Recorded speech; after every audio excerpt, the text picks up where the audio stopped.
hear? Speak. कुछ बोलिए। जय हिंद Yes. दादी जी। It is very feeble. Very feeble. जय हिंद दादी जी। जय हिंद बोल रहे हैं। हाँ, जय। क्या? हम शुरू करें? शुरू करें। हाँ, बोलिए। हम भारत की बेटी है, अब उठा चुकी तलवार। हम भारत की बेटी है, कस कमर हुए तैयार। हम भारत की बेटी है। Jai Hind, friends. This song is not about the present women empowerment of Indian Armed Forces. Neither it is for the news that recently we just have deployed the Women Combat Force along the LOC. This song is reminding us the pages of history which did not get its proper and due respect from us. This song is for all the brave hearts. Anusha, she will just sing a little bit of that song. Can you sing that song? Sure, absolutely. ये बेटी को ये हाँ क्या है? क्या हो? मैं भारत की बेटी हूँ, हम हैं हम के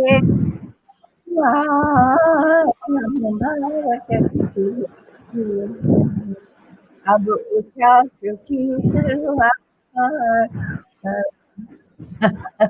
I think so. I know Karam Karam. I can sing. तो आज हमारे साथ जो है वो ये इस दुनिया की फर्स्ट ऑल वुमेन रेजिमेंट की one of the very prominent member आज हमारे साथ इस वार्तालाप में बैठे हुए हैं। Lieutenant Asha Sahay from Indian national army of Rani Jhansi regiment is sitting with us today. उनके साथ हमारे बहुत प्यारे संजय अंकल भी है और हम सब मिलके आज इतिहास की उन पन्नों को पढ़ने की कोशिश करेंगे जो पढ़ना हमारे लिए बहुत जरूरी है। जय हिंद दादी जी। तो ज्यादा अच्छा होता तो ठीक से बात हो सकती, लेकिन आना मुश्किल है ना। बिल्कुल तो बिल्कुल अंकल, आप हमें ना एकदम एक शुरू के दिन से बताइए, मतलब आपके नाना जी लेफ्टिनेंट आशा सहाय के पिताजी वे भी मतलब वे एकदम पहले दिन से इंडियन इंडिपेंडेंस लीग फॉर्मेशन के दिन से वो रासबिहारी बोस जी के साथ में थे। अगर आप हमें उन दिनों के बारे में कुछ बताएंगे। अच्छा, नहीं आपका बैकग्राउंड नाना जी सब हम बोलते हैं, आप फिर ऐड ऑन कीजिएगा। Let me speak. ओके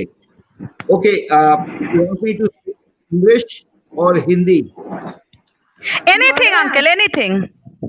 अच्छा ठीक है, एनी लैंग्वेज। हिंदी में आप बोलिए, आप माँ आप ही बोलिए नाना जी के बारे में। अच्छा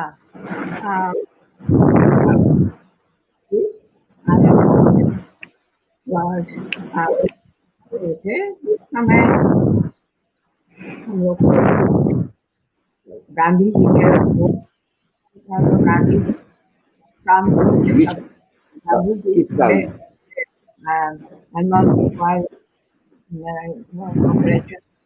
शामिल हुए।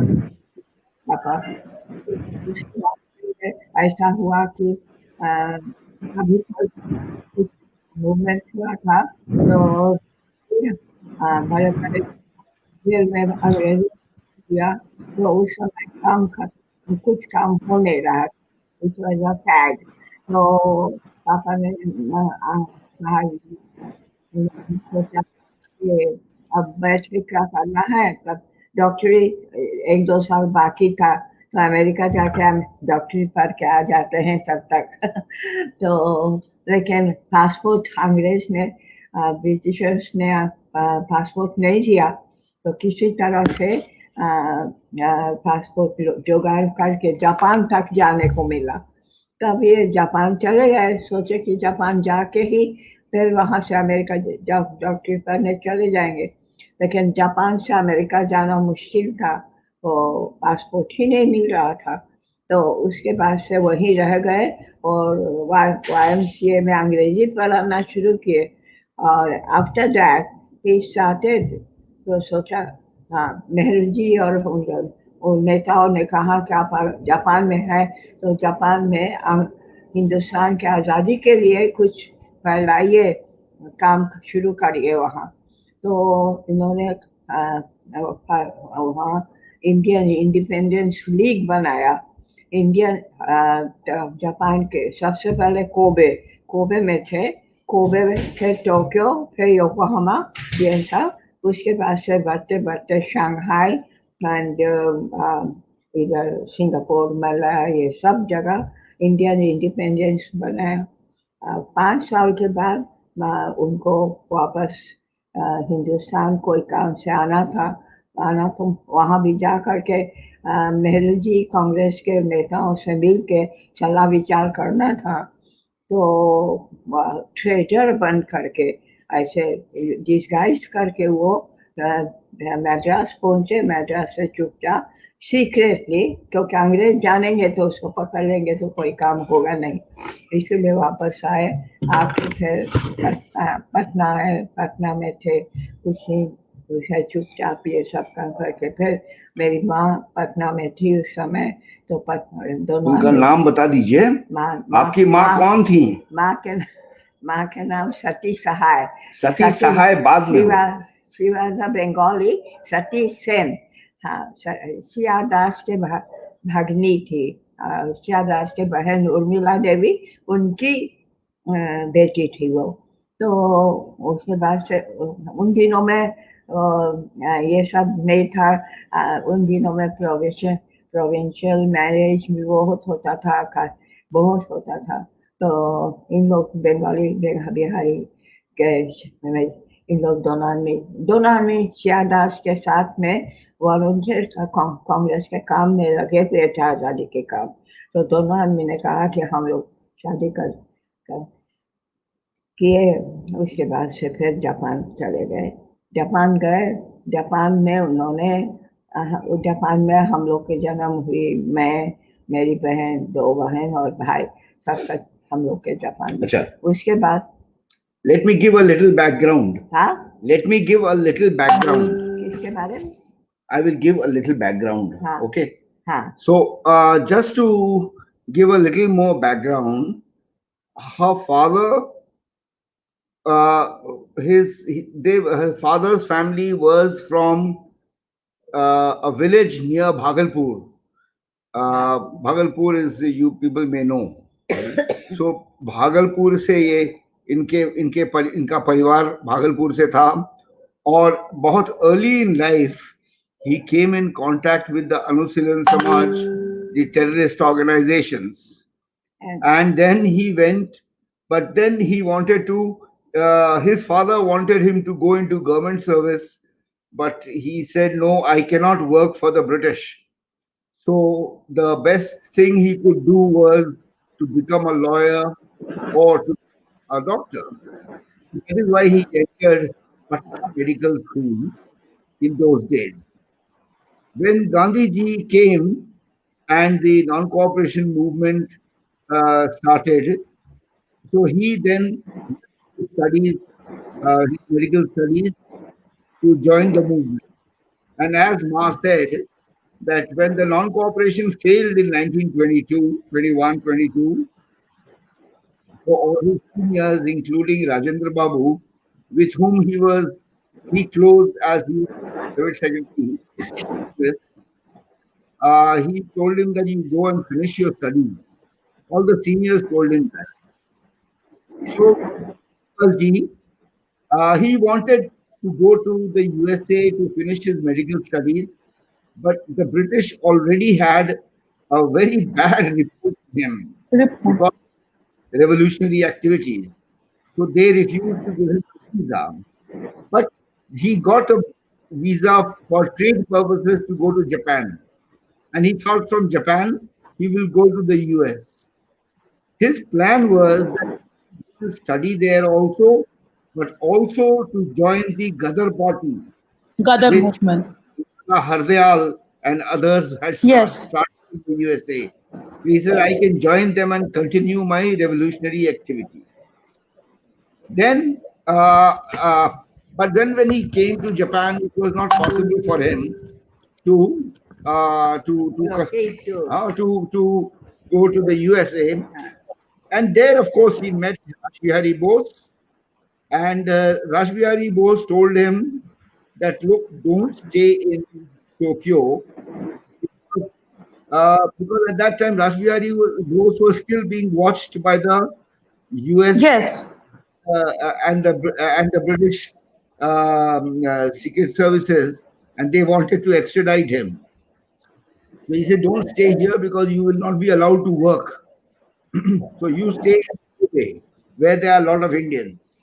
So that is why he stayed. In the meantime, he used to come back for trade.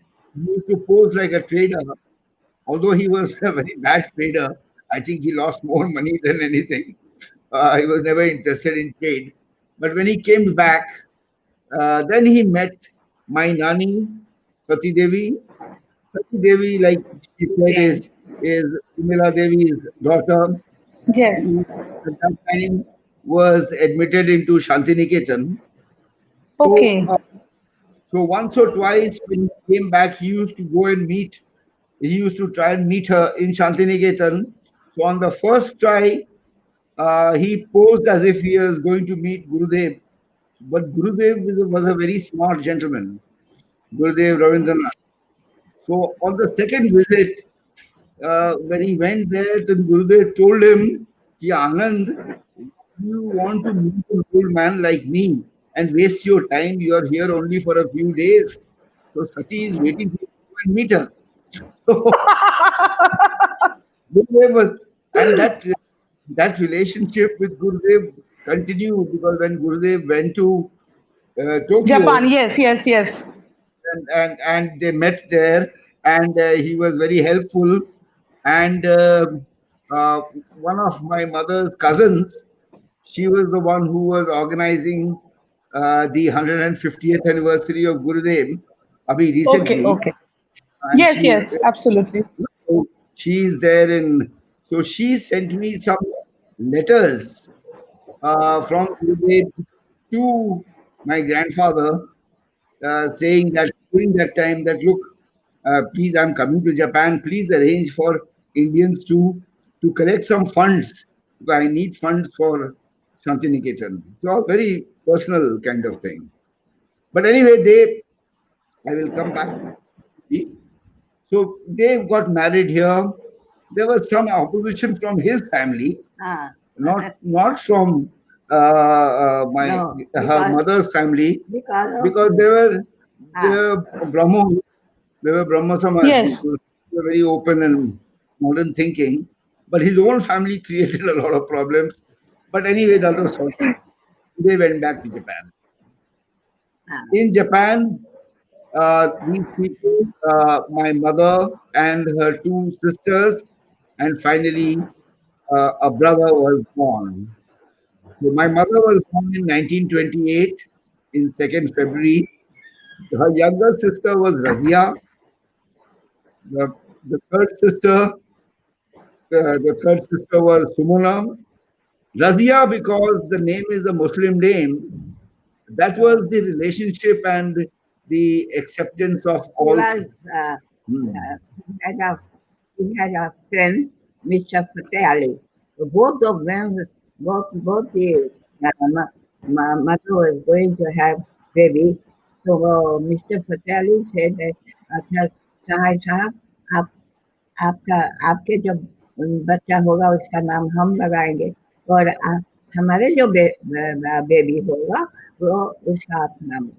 तो दोनों को बेटी हुई तो मिस्टर फतेह अली मेरी बहन के नाम रजिया रखे और my father name his daughter Jaya Jaya तो इस तरह से आप आखिर तक उसका नाम रजिया तिलक है, रजिया सहाय रजाई तिलक।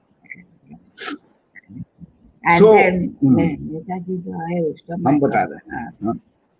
And now, so anyway, he started organizing, posing as a trader. He used to visit all the countries in Southeast Asia and address Indians there and tell them about the freedom movement and how India was trying to gain freedom. And there was a lot of support. So he built up the base. And especially Rashbihari Babu was not able to travel too much because of his restrictions. And so he used to depend on Sahai. So they formed the Japan chapter of the Indian National Congress, and they even unfurled the tricolor in 1929 in Kobe, and much to the anger of the British who complained to the Japanese. But slowly, also because of Rashbihari Bose and his own connections, they got quite close to the uh, the Japanese authorities, because Japanese, they understood that they are fighting for their freedom, and they were sympathetic, but for diplomatic purposes, they could not be outrightly for India. And the extreme right organization of Japan, the Hikari Kikan, the Hikari Kikan was the ideal extreme right of the Japanese government. So they were quite for it. They were in fact protecting Rashbihari Bose, Rajbihari Bose, हाँ. and they were advising him also. So now I will tell my mother. So of course he was in touch with Major Fujiwara. Major Fujiwara was the person. So they hatched this plan of the first INA and how to go. So now you can tell the story. Major Fujiwara and getting Mohan Singh and all. So INA was created when Netaji was in Germany. तो वहाँ जो वहाँ prisoner थे British army के, तो उन लोग के इंडियन फौजियों को INA का ऑर्गेनाइज किया। फिर नेताजी जब यहाँ आने के पहले, नेताजी जापान जाने के पहले 42, 43 के 42 ऐसे में, so they came to know that there are some British army के इंडियन फौजी वहाँ कहीं जंगल में छिपे हुए हैं। तो Mohan Singh, my father, and Lord Fujiwara, Hikari किसान करके जापानी एक ऑर्गेनाइजेशन था जो इंडिया के साथ मिलकर काम करते थे। तो ये 3 आदमी जीप में बैठ के और तिरंगा झंडा और जापानी झंडा लेके जंगल की ओर गए। कहीं दिखा तो उन लोग निकल आए अरेस्ट में। तो उन लोग मोहन सिंह थे, तो सब कोई मैंने फर्स्ट डे वेयर अरेस्टेड आ गए हम लोग के तरफ। INA, so उन लोग मोहन सिंह एंड पापा बोले और जय फुजिवारा बोले क्या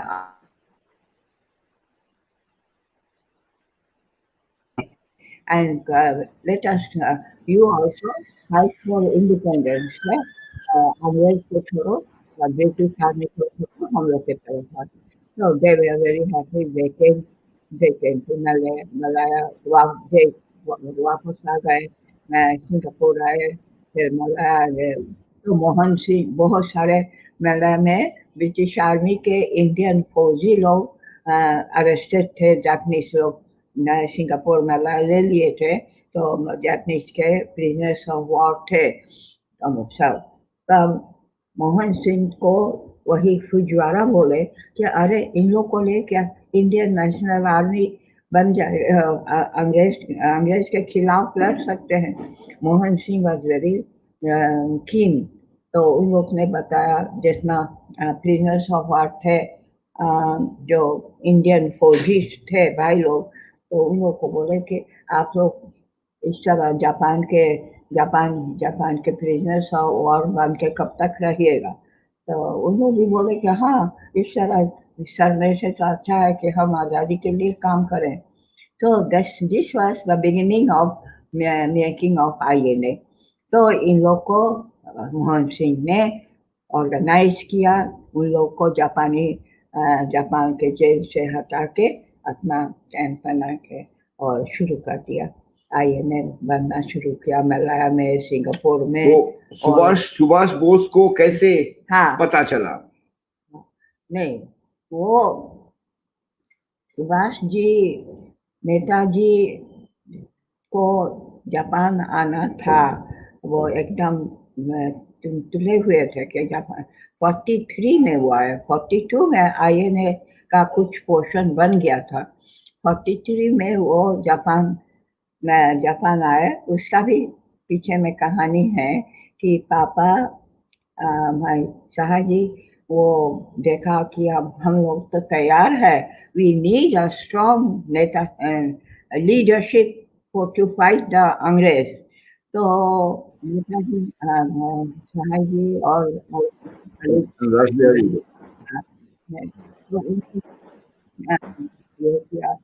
सलाह किया कि किसी को भेजा जाए नेताजी को खबर देने के लिए कि आप जापान आ जाइए।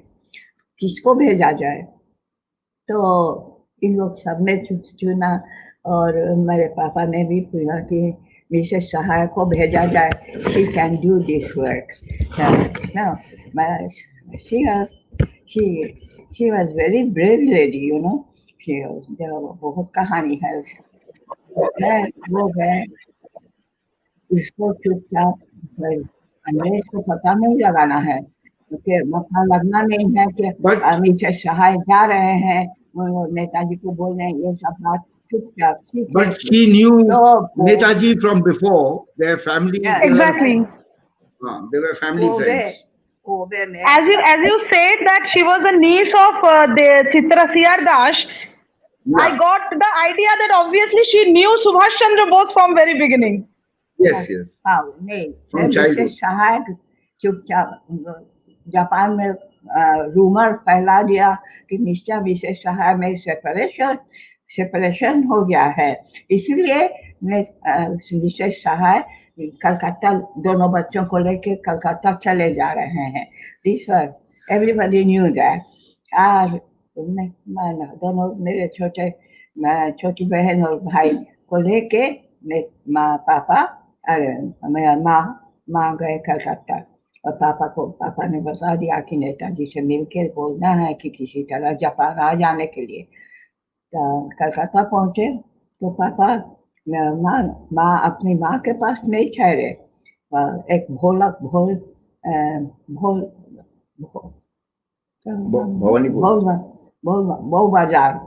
बाजार में एक कमरे का फ्लैट लेके उसके रहे और दोनों बच्चों को देखे। किसी को पता नहीं था कि वो क्यों आए हैं, किसी को उनके रिलेशन के किसी को नहीं मालूम, भागलपुर में भी नहीं मालूम। माँ ने नेताजी के माँ को टेलीफोन किया रात को कि नेताजी से सुभाष से मिलने आए हैं। तो सुभाष बोला मेरे साथ काम करते थे, सुभाष से मिलने आए हैं, तो किसी तरह मिल के कुछ बात करना है। सहाय का मैसेज लेके आए हैं। तो नेताजी के माँ ने कहा कि ठीक है, हम ठीक 11 बजे गाड़ी भेजेंगे आपके पास, आप उसमें बैठ के आ जाइए। तो माँ ने दोनों बच्चों को नीचे नेबर के हाथ छोड़ दिए और गाड़ी में बैठ के चले गए। अभी जो नेताजी भवन है कलकत्ता में, वहाँ नेताजी के घर पे, तो नेताजी के माँ पोर्टिको पर खड़े थे। वो माँ उतरी, नेताजी उनको प्यार से ले गया। नेताजी बीमार थे, मंडले में बहुत बीमार पड़ गए। अंग्रेज ने सोचा कि यहाँ मर जाएंगे तो मुश्किल होगा, तो इसीलिए वापस कर दिए थे। तो नेताजी अपने कमरे में सोए हुए थे, बीमार थे लेकिन कुछ अच्छे हो रहे। तब उसके बाद से जा कर के नेताजी को पैर छू के प्रणाम किए। उसके बाद से सुभाष ने सहाय ने हमको भेजा है आपके पास कि हम लोग सब तैयार बैठे हैं जापान में और साउथ ईस्ट एशिया के कुछ जगह पे, तो आपके आना जरूरी है। We want a strong leader. तो नेताजी ने कहा कि हाँ, हम भी चाहते हैं कि जाने को, जापान जाने को, तो बीच आयशा। तो बोले क्या? माँ ने कहा कि डिस्गाइज करके किसी तरह जापान हिंदुस्तान से बाहर निकल जाइए और उसके बाद से जो कर। तो शिशिर बोस नेताजी के भतीजी शरद बाबू के बेटा। That story हाँ। everyone knows. हाँ Now you tell them because time is short. Now you say when Netaji came to Tokyo. How Netaji came to from Germany चले गए, नेताजी आए, टोक्यो आए। तो मालूम हुआ कि नेताजी आए हैं, तो माँ और हम लोग सबको सवेरे उठ के चले गए नेताजी से मिलने। नेताजी कहाँ पे? इंपेरियल होटल टोक्यो, वहाँ जाके हम लोग मिले। ऊपर से नेताजी अंकल, हाँ बोलो। I am just interrupting. आप दादी जी से ये कहिए कि वो पैर छूने वाली कहानी जरा बताए। अच्छा, अभी बोल रही हैं नेताजी की वो जो रिएक्शन थी। हाँ, ऊपर से आए नेताजी और नेताजी के सेक्रेटरी मेजर हसन, अबीद हसन उनके साथ में थे। वो दोनों ऊपर से नीचे आए, हम लोग लॉबी में बैठे हुए थे और हम लोग खड़े होके देखे सच डायनामिक पर्सनालिटी हम आए। तो आए, हम लोग से मिले। तो माँ ने कहा अकॉर्डिंग टू इंडियन ट्रेडिशन पैर छू के प्रणाम करो। जो ही हम लोग बहन लोग पैर छूने गए तो इतना जोर नाराज हो गए नेताजी। बोले हाँ, माँ को सती बुलाते थे। सती, ये क्या सिखाया? माँ, बच्चे लोग को तुम अपने बच्चे लोग को सिर झुकाने को सिखाए हो। नहीं, तुम लोग को एकदम सिर नहीं झुकाना है। जब तक आजादी नहीं मिलेगा किसी का पैर नहीं छूना है। सीधा खड़े होके जय हिंद बोलना। हम लोग सब माँ ऑल्सो एकदम सीधा खड़े हो गए, जय हिंद हम लोग बोले। तब हमने कहा नेताजी को, उस समय नेताजी नहीं बोलते थे, हम लोग सिर्फ बोले कि हमने कहा कि हम भी जाना चाहते हैं आपके साथ लड़ाई में। तो नेताजी ने कहा कि अरे उस समय मैं 16 वर्ष की थी, तो दुबली पतली, तो तुम लोग इतना दुबली पतली लड़की, तुम अंग्रेज से लड़ सकोगे? तो हमने कहा, और हमारी बहन ने, हाँ हम लोग लड़ सकेंगे, हम लोग जाएंगे लड़ने। तो नेताजी थोड़ा मुस्कुराते थे। तो ही वॉज चाइल्ड हंसी एकदम।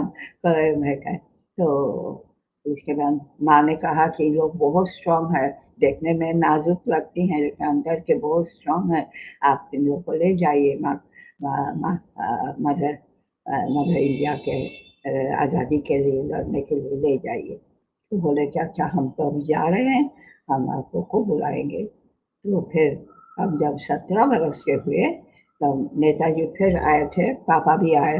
तो नेताजी चले गए, पापा हमको लेके तैयार होके हम लोग गए। बहुत मुश्किल से बैंकॉक पहुंचे। तब तक How did you describe the journey? Describe the journey from Tokyo to Bangkok. हाँ, टोक्यो तो बैंकॉक का कहानी तो हमारा। And the war years. हाँ, वॉर इयर्स के बारे में war- कैसा आपका लाइफ था? वॉर टाइम हम लोग को हमेशा बॉम्बिंग हो रहा है जहाँ रहते हैं। ताइवान पहले ताइहोकू में ठहरे, जहाज ही नहीं मिल रहा था जाने के लिए, तो ताइहोकू में बैठे। फिर ताइपे आए, ताइचू में एवरी डे बॉम्बिंग। और कैसे कैसे हम लोग को कितना बार बॉम्बिंग से बच के किसी तरह 20 दिन लगा बैंकॉक पहुंचने। हवाई जहाज मिला है, बॉम्बर था वो, तो बॉम्बर में बैठ, तो उसमें सब जापानीज फौजी लोग थे एकदम देखने में उसमें मैं अकेली लड़की थे। तो उसमें हवाई, बहुत सारी कहानी है इसका, मेरे किताब में है। और एक दफे दुश्मन का हवाई जहाज हम लोग को देख लिया, तो जापानीज पायलट जो थे वो देखा कि भाई हम लोग को तो इन लोग गिरा देगा, तो एकदम समुद्र के नीचे, बादल के ऊपर थे, समुद्र के नीचे एकदम चले आए, एकदम अंधेरा हो गया। उसके बाद हम लोग को पता ही नहीं चला कि क्या हुआ। तो आँख खोले तो देखते हैं समुद्र के ऊपर ऊपर हवाई जहाज जा रहे। तो हमने पापा के तरफ देखा, पापा के साथ देखे, पापा भी हमको देख के हम लोग मुस्कुरा दिए, बस हो गया। और फिर पहुंचे एक छोटा सा टापू पे पहुंचे, वहाँ हवाई जहाज रुकी, तो वहाँ के लोग बोले कि जल्दी जाइए, यहाँ बॉम्बिंग हो रहा है, जल्दी यहाँ से निकल जाइए। फिर हवाई जहाज में बैठ गए और जा करके फिर बैंकॉक साइगन पहुंचे। साइगन में थोड़ा देर वहाँ, आई थिंक अबाउट 3 आवर्स वहाँ रहे, फिर बैंकॉक पहुंचे। तो बैंकॉक पहुंचे तो उस समय रानी झांसी रेजिमेंट के कुछ लोग वहाँ थे। वो बर्मा में बहुत ही गड़बड़, माने जीतने का कोई उम्मीद नहीं था, तो रिट्रीट करके बैंकॉक आए थे कुछ वो आने वाले, नेताजी भी आए। तो हम लोग वहाँ गए, सबने सबसे पहले नेताजी से जाके मिले। नेताजी को हमने कहा मैं आ गई, लड़ोगी? और कहा लड़ेंगे। उसके बाद से फिर अच्छा ठीक है, तो मेजर हसन को बोले कि इनको आईएनए रानी झांसी कैंप में भर्ती कर दो। हम चले गए वहाँ, पापा से मिले भी नहीं, सीधा वहाँ चले गए। वहाँ गए और there was one Bengali lieutenant Pratima Dasgupta करके थी, तो I was feeling a bit funny, no? तो वो बंगाली में, because she hardly knew Hindi or Bengali. हाँ. She knew only Japanese, I- almost no No, English. Bengali I knew Yeah. because I was talking with, माँ के साथ तो बंगाली में बात करते थे ना, और जापानीज, हिंदी तो आता ही नहीं था। अभी भी बंगाली बोल सकते हैं दादी जी? हाँ, She is more fluent in Japanese. हाँ, And Jobe mathematics korun, mathematical tables she calculates in Japanese only. So she is more fluent in Japanese. even now. Here actually I would like to mention one thing to the listeners or the viewers, that just like Lieutenant Shahai, there were so many youngsters who joined the last war of independence Yes. who never saw India as their homeland. Yes. But as Netaji said that it is a tough job for the Indians living within India, so Yeah. it is the job for the Indians living abroad to Yeah. continue the war of liberation with arms and ammunition. They all joined this war of liberation, even knowing the India as their homeland. They were all born and brought up in Japan and Southeast Asia. So here, this point should be noted and should be remembered by us. You know, most of the money that was collected for the Indian National Army, in which my her father was one of the people who used to, when they went to different countries, so the Indians would be told, and they would give their wealth without even thinking. Women would take out all the gold and just give. So that was so people, a lot of people say that, oh, Japanese used to give them, all. No, even Netaji was very proud that way. And he would say, no, we will pay the Japanese. Jhansi Rani regiment met not only Indian girls from Southeast Asia and Japan. I was from Japan. So, but other country जैसे Indonesia, Philippine, इन लोग के लड़की लोग Indonesian लड़की लोग बोले हम आपके रानी झांसी रेजिमेंट में हमको भी भर्ती करा देंगे। नेताजी बोले कि अच्छा अभी तो बहुत इंडियन लड़की सब है, इन लोग तो काम करने दो, फिर बाद में आप लोग को भी ले लेंगे। तो हम लोग झांसी रानी में रहे। Talk about some of your, हाँ, tell them about some of your fellow soldiers in Rani Jhansi regiment, and also some incidents. तो रानी झांसी रेजिमेंट में सवेरे उठ के जब से मुंह हाथ धो के नहाने वहाने का बात नहीं, नहा के तो पैरेड में निकल जाते थे। कहाँ कहाँ मार्च करने को सिखा, फिर कुछ ट्रेनिंग मिला। फिर क्या ट्रेनिंग मिला?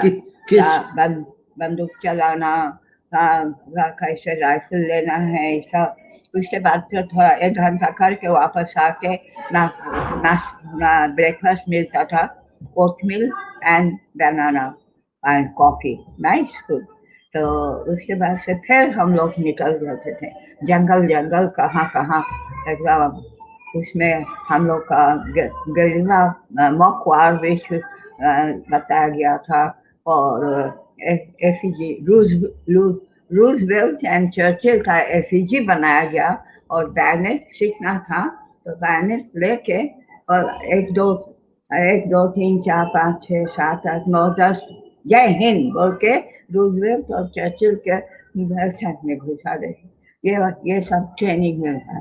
Then we have to march and एकदम ऐसे करके लेटे आगे जाने का मिलिट्री ट्रेनिंग है, लेटे आगे जाने। तो लेटे हम लोग जाते थे बंदूक लेके ऐसे करके। तो हम लोग को यूनिफॉर्म गन, लड़की लोग थे ना, तो यूनिफॉर्म गंदा हो जाएगा, इसीलिए ऊपर थोड़ा पीठ को ऊपर करके चलते थे ऐसे करके। हमारे कैप्टन थी कैप्टन जानकी बाई। वो लड़ने आए हो या फैशन करने आई हो करके मैं अपने बंदूक के बैठ से पीठ पे ऐसे करने फिर हम लोग like that. And then by 12 बजे करीब फिर आके खाना मिलता था। खाना वही दाल भात, अच्छा खाना मिलता था, इंडियन खाना। उसके बाद when you went into the war, हाँ, तो उसके बाद से हम लोग का ऑर्डर हुआ, नेताजी बोले कि हम लोग फिर आगे बढ़ेंगे। तो हम लोग को कहा गया कि आगे बढ़ने के लिए। but are you, लेकिन इट वाज रेनी सीजन, मई जून जुलाई, तो थोड़ा सा इरावदी नदी हम लोग आगे बढ़ रहे थे, लेकिन इरावदी नदी जहाँ है, इरावदी नदी वाज इन स्पेट, कब उसको पार करना मुश्किल था। तो हम लोग इधर बैठ गए और कुछ आईएनए के लोग सब उधर उस पार थे, तो वापस आना कुछ मुश्किल था। तब तक में टाइम हो गया, रिट्रीट कर, जापानी लोग हार गए थे, उन लोग तो रिट्रीट कर गए। तो नेताजी, तो उस समय मणिपुर, my father and दोस्त Muhammad Khan and very brave and colonel Chatterjee, इन लोग तीनों आदमी मणिपुर तक चले गए थे, मेमियो से होके मणिपुर। तो वहाँ खड़े थे। तब नेताजी को बताया कि यहाँ का हालत बहुत खराब है, आईएनए वाले को सप्लाई भी नहीं हो रहा है बहुत। तो नेताजी भी गए वहाँ तक, और उसके बाद से बोले कि नहीं, सबको वापस आना है, अब फिर से हम लोग आगे बढ़ेंगे। तो रिट्रीट करना ही पड़ा हम लोग को बर्मा से। तो हम तो नहीं थे उस समय, हमारे झांसी रानी, कर्नल लक्ष्मी, उनके और भी रानी झांसी वाले सब थे। तो सबको वो बहुत मुश्किल से वापस आए कहीं, और कुछ लोग पकड़ा गए थे उसमें। तो किसी तरह से वहाँ के इंडियंस थे, उन लोग ने इन लोग को बचा के किया। तो रंगून के इरावदी नदी तक तो आ गए, हम लोग इधर और उन लोग उधर, तो वी कुडंट पार। तो फिर वापस आना पड़ा। वापस आए, तब तक एटम बम गिरा। एटम बम भी गिरा। आगे हम नेताजी वो भी थे वहाँ पे, लेकिन नेताजी भी वहाँ बैठे हुए थे, क्या करते, आगे बढ़ना मुश्किल था। It was raining like. दुश्मन तो सबसे ज्यादा दुश्मन तो बरसात था। बरसात की वजह से हम लोग, और अंग्रेज लोग उधर से बोलते थे कि तुम लोग आ जाओ हम लोग के तरफ, अरे तुम लोग बिना खाए खाए मर रहे हो, तो हम लोग के तरफ आओ, तुम्हारे फैमिली सब इंडिया में वेट कर रहे हैं, हम तुम लोग को इंडिया पहुंचा दें। अंग्रेज लोग बहुत इस तरह से कर, तो हम लोग को कहीं, और इन लोग कहीं नहीं गए। हम लोग क्यों उस तरफ जाएंगे। और उधर से इंडियन इंडियन फौजी लोग फौजी वाइज हम लोग उसके तरफ क्या करें। तो खैर वापस आना पड़ा। फिर लड़ाई खत्म हो गई। तो नेताजी तो बैंकॉक आए थे, हम लोग बैंकॉक के कैंप में थे, झांसी रानी वाले। तो एक दफे आए, हम लोग को बुलाए, तो हम लोग हारे नहीं गए, हम लोग फिर आगे बढ़ेंगे तुम लोग। तो हम लोग का इंतजाम कर दिया कि वहाँ के बैंकॉक में सीक्रेट हार्ट कॉन्वेंट का नैनरी था। नैनरी में सबको को कर दिया, लेकिन हमारे लिए खास करके वहाँ पर पंडित रघुनाथ शर्मा करके इंडियन इंडिपेंडेंस लीग के प्रेसिडेंट थे, उनके फैमिली के साथ हमको रखा गया। तो उनको तो फिर Netaji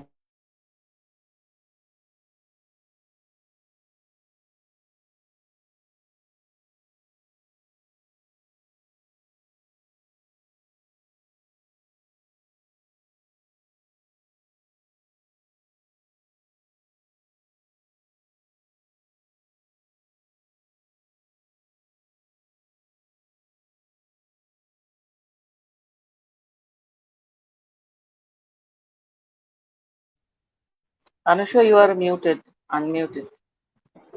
Yes, I think that we are having some network issue. We'll just wait. We'll just wait for them to get reconnected. Yes, absolutely. It will be resolved. Meanwhile, you But share here I would just like to, yes. yes, mention one thing that while retrieving Netaji, particularly personally, he took the interest about the safety and security of the Rani Jhansi regiment. And when the Japanese authorities they were going to provide him the car and everything for his personal uses. Here we should I mean remember that at that time Japan was also running under danger because 6th and 9 there was the atom bomb dropping on Hiroshima and Nagasaki. Japan was completely destroyed, both psychologically, militarily, politically, everything. And still they provided the vehicle for Netaji, but he was absolutely not going to take any vehicle until and unless they will provide they didn't provide the vehicle and they didn't provide everything for for his Rani Jhansi regiment. Anusha, can you just call uncle and just check? Yes, just give me 1 minute. Yeah, sure.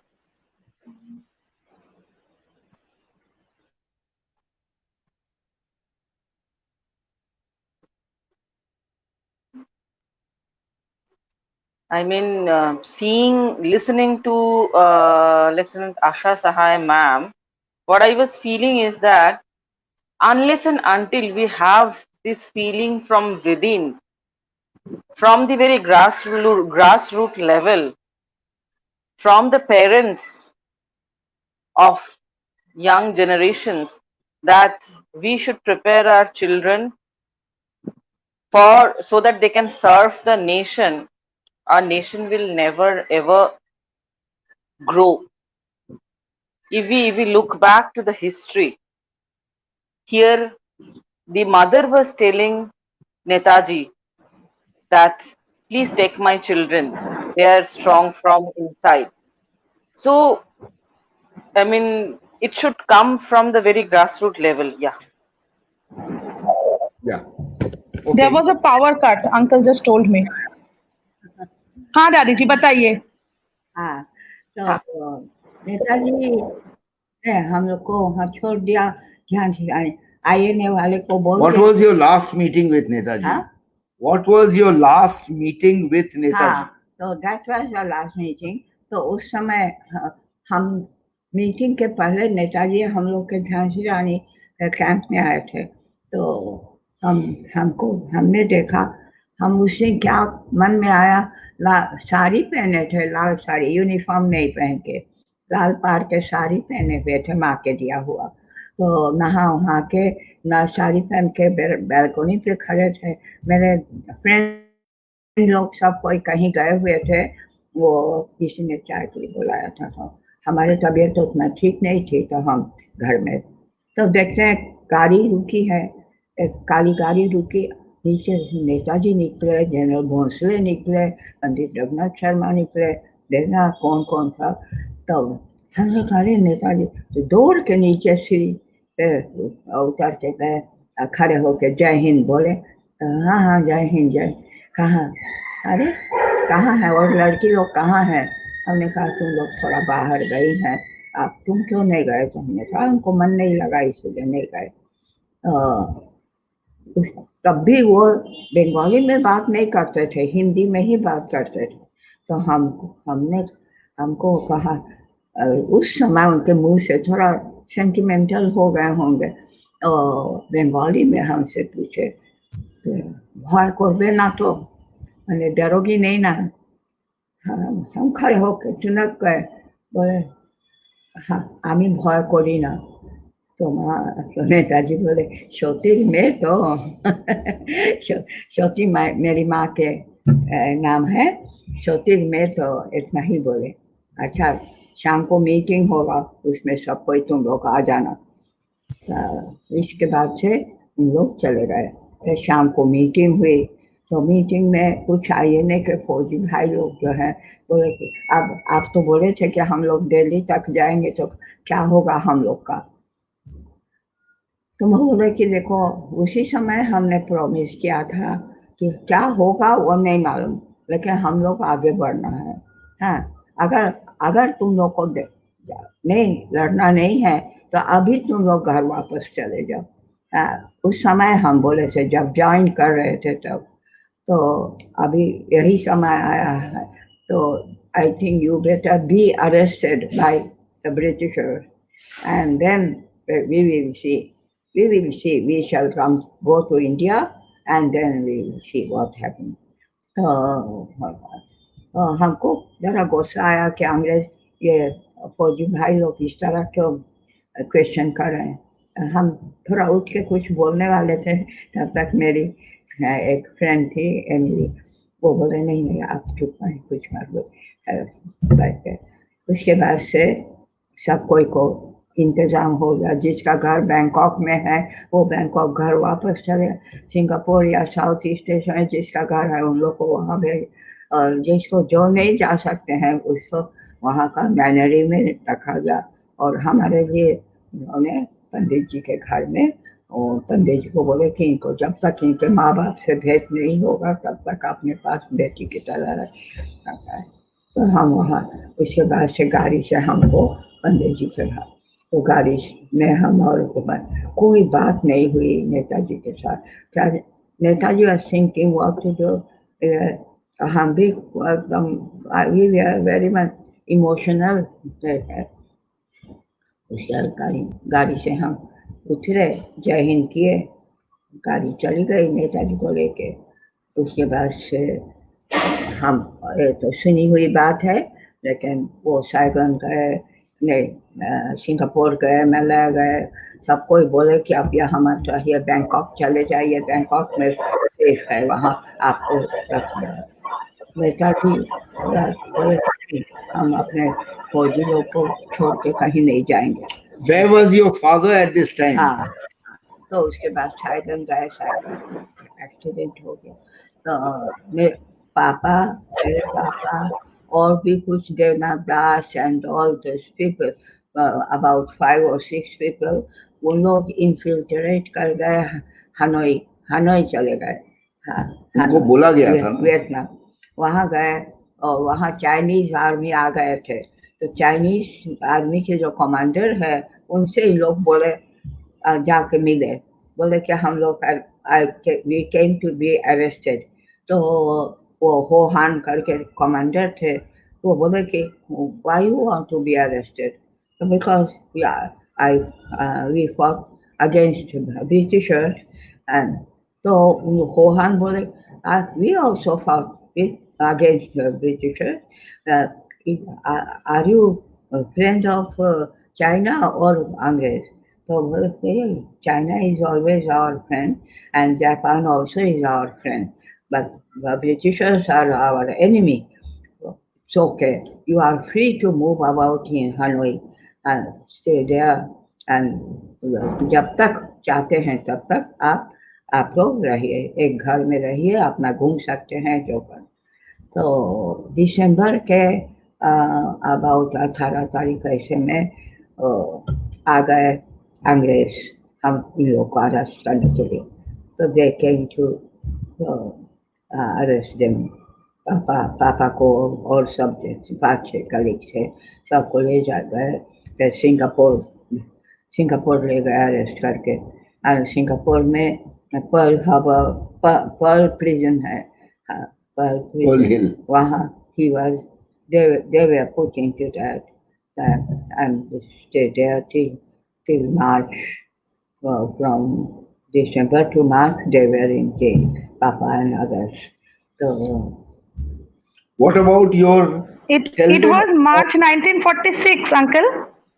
Up to March 1946. Yes. Yeah. Yes. Yeah. Up to March 1946. Tell them about your mother and your other sisters. उनका कैसे बीता Second World War का समय? Japan was all destroyed. So you have my mother and my sisters were in Tokyo, and it was a very horrible time when atom bomb भी गिरा। Tokyo में नहीं गिरा, हम तो पंडित जी के यहाँ थे, हमने कहा कि क्या जाने एटम बम टोक्यो में तो नहीं गिरा होगा, तो टोक्यो में नहीं गिरा था। तो आई वॉज नेवर वॉरिंग चाहे जो हो रहा था। तो उसके बाद से नेहरू जी गए Singapore. Nehru ji INA relief committee बना था उस समय, तो नेहरू जी और उनके साथ में और क्या नाम था, उन लोग सब गए सिंगापुर गए और मैकार्थर से मिले। बोले कि देखिए इन लोग INA के जितना लोग आप लोग किए हैं, आज़ाद हिंद गवर्नमेंट के कैद किए हैं, छुड़ाइए, नहीं तो एकदम इंडिया के अंदर में हंगामा हो जाएगा। कोई अंग्रेज बच्चा, अंग्रेज औरत और अंग्रेज मैन मैसेकर हो जाएगा, आप इन लोग को छुड़ाइए। नेहरू जी यही बात उन लोग को बोली। तो मैं इन लोग थोड़ा डर गए थे उस समय से, अंग्रेज लोग थोड़ा डर ही गए थे। तो फिर हुआ इन लोग को छुड़ा दिया गया। कुछ नेहरू जी ये सब काम करके इंडिया वापस आ गए। इसके बाद से उस समय तक नेताजी का तो डेथ हो गया था। That is what was reported. It was reported that he had died.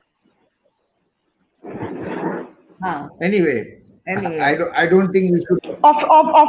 Officially, we could not see him after 1945, 18th August. That is truth. But let her tell you about Habibur Rahman when he came back to Tokyo and met her mother. Habibur Rahman जो Tokyo.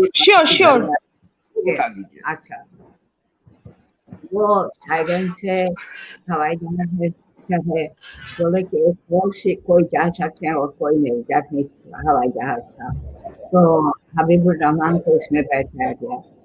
बस जाते जाते Taiwan पहुंचे, Taihoku में उतरे और refuelling वगैरह हुआ। उसके बाद से फिर बैठे और ताइवान से थोड़ा सा आगे गए, उसी में it was the हवाई जहाज बम into a hill and 2 भाग हो गया। हबीब साहब और नेताजी बैठे हुए, एक Japanese commander in chief was there, south command के चीफ थे, वो तो उसी समय मर गए। और नेताजी को आग लग गया गैसोलीन टैंक के पास में बैठे थे उनका, तो किसी तरह यूनिफॉर्म में आग लग गया, तो हबीब साहब उसको बुझाने के लिए वो तो किसी तरह दोनों आदमी हवाई जहाज से पीछे के तरफ जाके कूद पड़े। तो उसके बाद क्या हुआ? टोक्यो में बोलिए। कूद पड़े और दोनों कूद से बेहोश हो गए। हबीब साहब को भी चोट लगा, कुछ मुंह जल गया था, हाथ जल गया था। This is the story Habib Sahab told her mother. Okay, so that is her mother has told her this. No. कि this is what happened. this क्या हुआ उसके बाद से ये होगा, तो उन लोगों को हॉस्पिटल ले गए, वहाँ के नामोन हॉस्पिटल ताइपे में, तो उसी में उनका तो डेथ हो गया। 8:20 ऐसे में बहुत कोशिश किया गया, नेताजी एक बार आँख खोले, जापानीज में मीजू बोले, माने वाटर, एंड देन हसन कहाँ है, उनके प्राइवेट सेक्रेटरी। वो हबीब साहब वहीं पर बैठे हुए थे, जब वो भी जले हुए थे पूरा, तो बोले कि हसन यहाँ नहीं है, मैं हबीब बोल रहा हूँ। तो वो फिर उसके पहले ही बोल दिए थे कि आप हिंदुस्तान, हम तो बचेंगे नहीं, अब लगता है नहीं बचेंगे, आप जाइए हबीब साहब, आप जब जाइएगा हिंदुस्तान तो बोलिएगा कि Netaji lived bravely and died bravely, ये बात जाके हमारे पीपल को बोलिएगा। उसके बाद से 8 बजे बहुत डॉक्टर लोग ने बहुत कोशिश किया, जापानीज डॉक्टर के आँख से आंसू गिरा, इतना बोले कि आवाज तक नहीं निकालते थे, कभी हाँ भी नहीं किए। उससे ही जाए तो फिर उन लोग ने कहा कि इनको क्या किया जाए, तो इनको एकदम जले हुए, पूरा बदन ऐश कलर का हो गया था जल के, तो एक आँख खत्म हो गया था। तो बोले कि इनको अब क्या किया जाएगा, तो कहीं तो ले नहीं जा सकते हैं, कहीं नहीं ले, तो इनको यहीं पे क्रीमेशन करा दिया जाएगा। तो वहीं पे एक बक्सा में रंग दिया, बक्सा में जान के बंद कर दिए। तो उस समय वो जापानीज डॉक्टर भी उनको देखा, हबीब साहब भी देख लिए, और भी ऑफिसर, जापानीज ऑफिसर सबने देखा उनके डेड बॉडी को। उसके बाद से उनको ला करके वहाँ पे क्रीमेशन हुआ। क्रीमेशन वो क्या बोलते हैं उसको, क्रीमेटोरियम में ले जाके उनको डाल दिया गया उसमें। नेक्स्ट डे सवेरे हबीब साहब और एक जापानीज कैप्टन एक लकड़ी का बक्सा लिए लेकर उनके नेताजी के एशेस एंड बोन्स एंड जो भी है डाल के एक सफेद कागज कपड़ा ले गए थे, खद्दर टाइप का, तो जापानीज कैप्टन ले गए, उससे बांध दिए, और नेताजी ने उसमें नेताजी सुभाष बोस और जापानीज सुभाष चंद्र बोस जापानीज में, और वो ही इंग्लिश में है, वो अभी भी यूटेंजी टोक्यो में रखा हुआ है। तो ये सब हुआ। हबीब साहब एशेस को लेके टोक्यो गए, अय्यर भी गए वहाँ, तो तो उनका श्रद्धांजलि लगा हुआ। उसके बाद से उनको ले गए, कहाँ इनको रखा जाएगा, अंग्रेज लोग का आँख है इस पे, तो राममूर्ति जो है वो बोले कि हमारे यहाँ तो बहुत मुश्किल होगा, तो शहर के घर में ले, तो वहाँ ले गए, इतना खरी थी वहाँ पर। हबीब साहब बोले, बहन जी मैं नेताजी को लेके आया हूँ, इनको क्या करें। तो माँ ने कहा नेताजी और नेताजी के प्यारे लोगों के लिए मैं सहाय का घर हमेशा खुला हुआ है, अंदर आइए। तो उनको एक कमरा ऊपर था, उसमें अय्यर साहब को और हबीब साहब को ऊपर रखा गया, और नेताजी को हम लोग के ड्राइंग रूम के एक शोकेस था, उनके ऊपर उनको अस्सी को रखा गया। माँ तेरा रोज जहाँ अगरबत्ती जलाते थे, कुछ नवेद जो भी मिलता था चला देते, और रात को 12 बजे डॉक्टर, एक यंग डॉक्टर, जापानीज डॉक्टर को बुला के हबीब साहब और हबीब साहब का ये ड्रेसिंग करवाया जहाँ ये सब, और उसके बाद से माँ भी रह गए वहाँ पे। और उसके बाद से माँ ने और राममूर्ति ने मिल करके हबीब साहब इन लोग मिल के इनका श्राद्ध हो जाना चाहिए। तो यूटेन जी है 2 किलोमीटर माँ हम लोग के घर, जापान के जो घर है वहाँ से 2 किलोमीटर का, वहाँ पर जाके वहाँ के हाई प्रीस्ट मोचिजुकी हाई प्रीस्ट से मिले, बोले कि ये हमारे हिंदुस्तान के ये है नेता, तो वहाँ हम बोस्टन को हम जानते, तो इनको श्राद्ध कराना है और इनको आप अपने पास रखेंगे। बोले कि हाँ, हम कभी कहीं किसी को छूने नहीं देंगे। तरह से वो ये श्राद्ध हुआ। तो जितना वहाँ 2-3 इंडियंस थे, जापानीज थे, सबको रात को 12 बजे साइलेंट मार्च करके नेताजी के अस्थि को लेके वहाँ गए। वहाँ जा करके 6 मंथ बुद्धिस्ट मंक्स आए थे वहाँ पे। चैंटिंग हुआ। इसमें नेताजी ने माँ ने कहा कि आप मोची जी किसान आप इनको रखिए। वो नेताजी के अस्थि को गोदी में रखे हुए थे मोची जी की आखिर, तो जब हो गया इतना सुंदर से सजा दिया है उनको रखने के लिए उसी टेम्पल में, और अभी भी वही वैसे ही रखा हुआ है। हम भी गए थे, हम देखे हैं। और तो माँ जब वापस आई तो ये सब बात डिटेल में हमको बताए, हमको भी पापा तो जानते ही थे और हमको भी बताए। तो वो चीज हम लिख के रखे हैं, हमारे किताब में भी लिखा हुआ है, ऐसे अलग में भी लिखा हुआ है, last day of Netaji Subhash Chandra Bose. तो हबीब साहब और अय्यर साहब बोले कि हम नहीं रहेंगे, I want to be arrested. तो चौराहा पर खड़े हो गए, हम आकर Britishers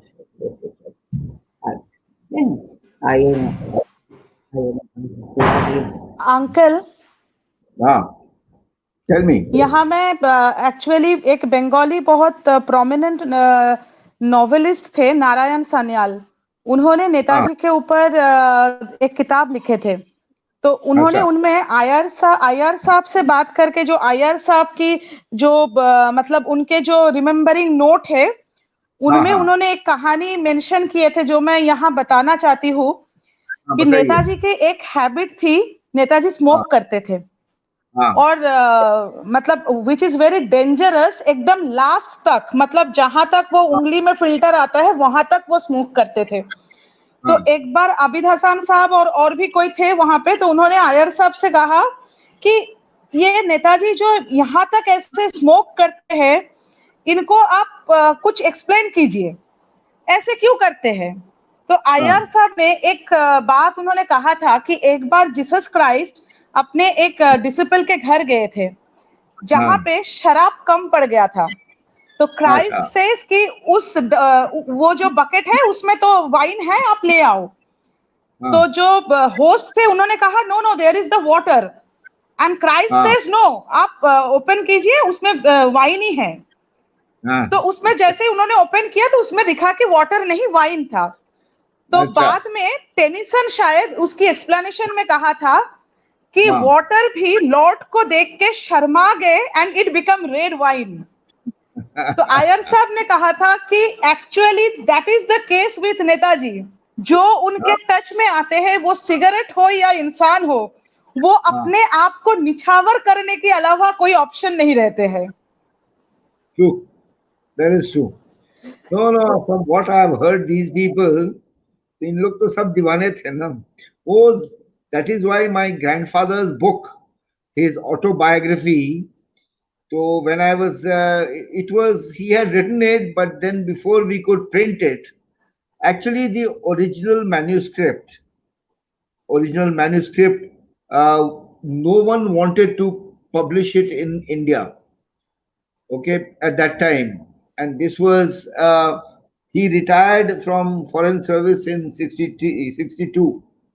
And he wrote this in the 70s. At that time, Indira Gandhi was there. but no publisher would publish because the kind of thing he had written, there was a ban. Don't know nothing about INA should be talked about. So now, interesting thing is, hello, Anusila. जी uncle, जी Abhi- uncle. Yeah. So interesting thing is that there's this Sindhi friend of his who was also part of the revolutionary movement. He was going to England. So this manuscript, original manuscript, was given to him to get it published in England. So Interestingly, the person as well as the manuscript disappeared. Now Oh, we don't know what happened, and that person also disappeared. Now anything could have happened because the British Secret Service was also very clear that they did not want anything to come out. My grandfather probably knew something which only very few people knew, and probably he had written something like that. I used to And there ask was him. no second copy. So after that, this was the final draft. Okay, the final chapter, the final chapter, there was no copy. The first, because his initial part from childhood, because I had finished school, so he would dictate and I would type. Now, four parts I got. So, two was with us, one was with my younger Masi, and one was in Mauritius with my middle Masi. So I got those four, and we were trying to piece it together, and we could make out that there is something missing. One part was missing. Now we did not know what to do. We were trying to research as much as possible. My friends in Calcutta, I have some friends who are publishers. At that time, and I was that time now 2008 and all. So I was trying to Google search whatever I could find, and I found that there was this gentleman, Goodman, Gary Goodman. He was the head of Department of History in Kansas University, and he had written a review, a 22-page review of Anand Mohan Sahai, and in that review, he mentions that he has seen that manuscript. So I was shocked. So I immediately I emailed to him to tell him that look, I am so and so. Can you tell me where that was written? Review was written about almost 15, 17 years before Okay. 2008. So he replied, he was still alive, and he replied to say that, look, I do remember seeing that. It was in some archive, in some government archive in in UK. So when I was doing my research of some secret papers, I found this and I read this. Now he has written that 22 pages it is. It's a very long review and about Anand Mohan Sahai, and he talks about how he survived because he said that it was very difficult to the reports about Anand Mohan Sahai on by the British Secret Service and the US Secret Service, and they wanted to discredit him like anything. But he survived because of his friendship with Hikari Kikan, who used to save him every time. So it was a very difficult time, but he managed. So he has written that one thing is for sure that Sahai did not consider anything except the final goal, that is liberation of India, and he would sacrifice anything for that.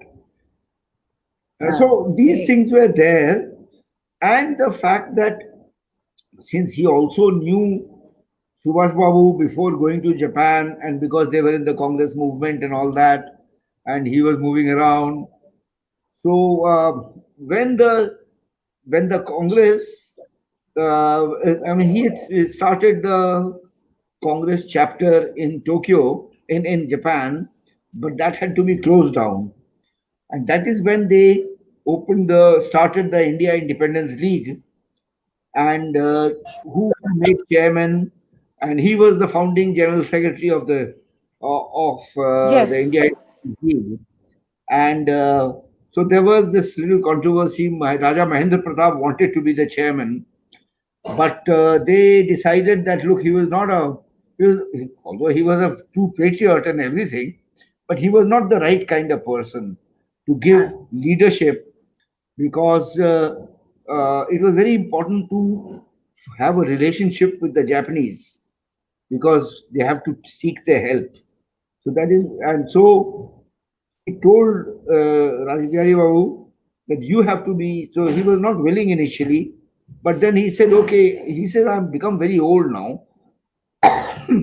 Whatever it is. And that is probably the first time Rajbihari came in the frontline politics. Because Right. in his Indian life, he was absolutely, in a he was not in a back seat, but he was not a public figure when he Yeah. was in India. What, at the age of 19? The Harding Yes. bomb case, he was 19 at that time. And then he was hiding. So Uncle, anyway, please have a water. Uncle, please have water. the plan was at that time that Rajbihari both said that I will become the president of the India Independence League, but in the meantime, you must contact. They all decided we must contact Subhash Bose and tell him, because the INA had been formed with Mohan Singh. But again, Mohan Singh, yes. Mohan Singh there were some problems with the Japanese, because Mohan Singh wanted to maintain because it was a very diplomatic position, because you had to be friendly with the Japanese, but yet you had to maintain your Indian independence. You cannot be subservient to them. So Sahai was also Sahai formed that bridge till, and so that is why her mother was sent, that go and tell him that it's ready now, come. So then, of course, both then escaped and he went to Europe and Berlin, and then, of course, came Through the down to. submarine journey. And when he came, then immediately the leadership was given to him, and then everyone knows the story. So it's a very he was a magnetic personality. Magnetic and I mean, even people like Tojo and all, who were very, very stern and very proud, big ego. But even they understood that this man, because of the power of his, the personality, and his way was also very charming. He would win anyone, but he would maintain his singular position. So that was what it is. Anyway, so this is it. I think I'm very lucky No. that I've I've met these two people, her mother and her father, and fortunately she is still with me. Whatever it is. Yes, it's God grace that we today, got the opportunity to listen to her. We can She's never- telling something, yes. tell lie about Netaji जो है पापा को कुछ मालूम नहीं था कि कैसे क्या हुआ, तो वो सत्यवादी थे, गांधी जी के फॉलोअर तो थे ही, तो वो बोले कि हमको कुछ मालूम नहीं है तो हम क्यों बोलेंगे कुछ। और बहुत लोग बना के भी बहुत एक दफे हमको एक कानपुर के दर्जी का फोटो हमको देखा, भेजा, ये नेताजी है। हमने तो कहा कि अरे नेताजी कहाँ, नेताजी तो एकदम जल गए थे, आग भी खत्म हो गया था, ये नेताजी कहाँ से दर्जी बन के वो रहेंगे, कभी ऐसा हो सकता है। Netaji was not that kind, डरते नहीं थे, वो आना हटता था सीधा आ जाते।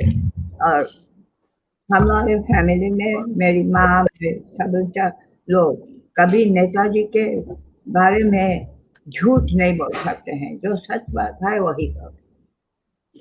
और बहुत लोग का Uncle, हाँ, can Dadi yeah. ji sing just one line of Kadam Kadam Badhaye Ja to end the Yes. program? We won't engage her anymore. ये जोर से माय गॉड, मेरा गला तो एकदम अच्छा And Subhash ji, Anusha, Subhash ji, we all will sing. Subhash ji. कदम कदम बढ़ाए जा, बढ़ाए जा, बढ़ाए जा, कदम कदम बढ़ाए जा, बढ़ाए जा, बढ़ाए जा, खुशी के गीत गाए जा, गाए जा, ये जिंदगी है पाँव की, तो कौम पे लुटाए जा, कौम पे लुटाए जा, कदम कदम बढ़ाए जा, बढ़ाए जा, बढ़ाए जा, तो शेर हिंद आगे बढ़, मरने से फिर भी तू न डर, तो शेर हिंद आगे बढ़, मरने से फिर भी तू न डर, पुरा के दुश्मनों का सर जोशे वतन बढ़ाए जा। तो शेर हिंद आगे बढ़, मरने से फिर भी तू न डर,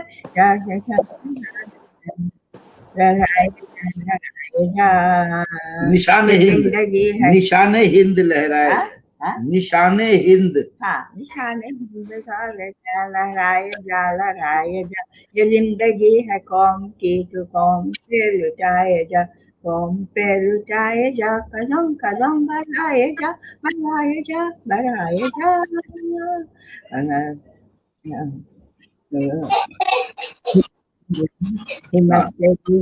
हिम्मत तेरी बढ़ती रहे, खुदा सुनता रहे, जो सामने तेरे अरे तू खाक में मिलाए जा, मिलाए जा, चलो जल्दी पुकार के, कौमी निशान संभाल के, कौमी चलो जल्दी पुकार के, कौमी निशान संभाल के, लाल किले पर लहराए जा, लहराए जा, ये जिंदगी है कौम की, तो कौम पे लुटाए जा, कौम पे लुटाए जा, कदम कदम बढ़ाए जा, बढ़ाए जा, बढ़ाए जा। What a session we have today. Uncle, thank you so very much for bringing दादी जी to us. और दादी जी के लिए सच में मतलब हमारे पास कोई शब्द नहीं है. She is an idol for us. She is the, I mean, they are the example of women empowerment. They are the example of feminism and everything. Yes. So, Anusha, it's just our... Auntie, Dadi ji saying something. Yes, Dadi ji. दादी जी कुछ कह रहे हैं? हाँ, she is saying that she has taught this song to all the children, and even today she was my grandchildren are there in just now here, so she was telling them that जय हिंद बोलने को भी greeting में, so she teaches even those who cannot walk, they also must do Jai Hind. और Yes. लोग आजकल लड़की लोग का फैशन भी बहुत खुला है, और एक चीज है, लड़का लड़की लोग का एजुकेशन जो है, इस क्या बताएं, ठीक है, अच्छा है, बहुत अच्छा एजुकेशन हो रहा है, लेकिन नेशनलिज्म, पैट्रियोटिज्म साथ साथ बताना बहुत जरूरी। छोटे बच्चों को 3 साल 4 साल के बच्चे लोग को सिखाना चाहिए कि ये तिरंगा झंडा हम लोग के देश का झंडा है, इसको कैसे रखना चाहिए, इसको फेंक के नहीं रखना है, जय हिंद बोलने को सिखाना है, जय हिंद बोलना, ये सब, और ये देश हमारा है, बहुत सारी ऐसे पैट्रियोटिक चीज सिखाना जरूरी है। Uncle, Yeah. आप दादी जी से कहना कि मेरी बेटी को मैंने सुभाष जी सिखाया और सुबह सुबह चाइना सिखाया। मैं आपको वीडियो भेज दूंगी। अपनी बेटी को वो सब सुख चैन सिखाई है, अच्छा और सुभाष जी भी सिखाई है। अच्छा, very good very good. Do you remember that? जान हिंद आ गए। Please ये sing that, Subhash ji.